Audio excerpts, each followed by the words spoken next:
Natuloy ang pagkikita ni Daan Bantayan Mayor Vicente Lot at Philippine National Police Chief Ronald De La Rosa kagabi. Ito ay dahil itinatawag ni Pangulong Rodrigo Duterte si De La Rosa sa Malacanang kahapon. Sa kabila nito, sinabi ni De La Rosa na bukas pa rin siyang makipagkita sa kanyang upper class sa PMA.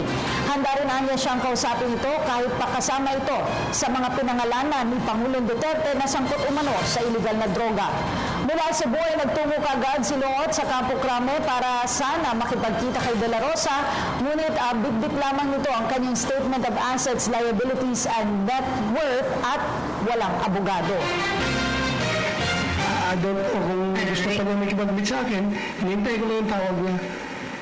Sir, pero merong information na gusto daw po niya makipag-beat sa inyo today. Are you open? Yeah, open ako. Pag-uwi ko mamaya, kung gusto pa niya, nandiyan lang ako.